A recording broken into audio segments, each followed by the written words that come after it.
What does it mean to go beyond virtue ethics? Yeah. So a little bit to my initial comment of the divorce between theology and ethics. The project itself of coming up with an ethical system apart from any sense of the transcendent or the divine, God in particular, is a difficult, technically impossible endeavor. So you can come up with proposals as how to be a good person. You can't defend those proposals. There's a difference, right? You can say, I'm an atheist who is a good person, or I'm an atheist who believes this ethical system is correct. But you can't necessarily defend your stances against somebody who might not be, against somebody who is grounded in something transcendent. And so what I mean by beyond virtue ethics is virtue is only an excellence to be pursued in and of itself because it finds itself in the character of God. And so when you pursue God, when you go beyond virtue, God is the one who is beyond virtue.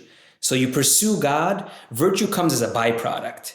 If you pursue virtue for the sake of virtue, it's self-effacing in many ways. You fall short of it.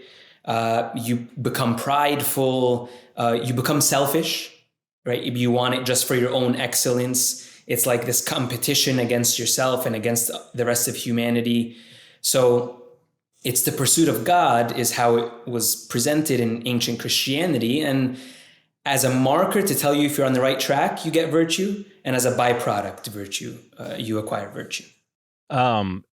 Just kind of a shot in the dark here. Is this tied in any way to the concept of theosis, of that divine participation? Yeah. So in my book, I have a little caveat as to the terminology of theosis and deification and divinization. Yes, it is that concept. The reason I don't use that language is, one, it can be misunderstood.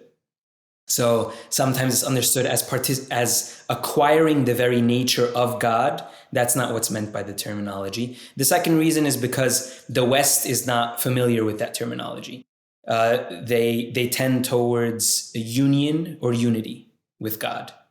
And as a Coptic Christian, I actually tend towards that language as well. But yes, it's a similar concept of assimilation to God, becoming like God,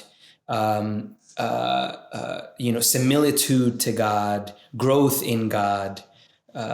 So that was the central guiding principle for all Christians prior to the Reformation. It was this was the essence of Christianity.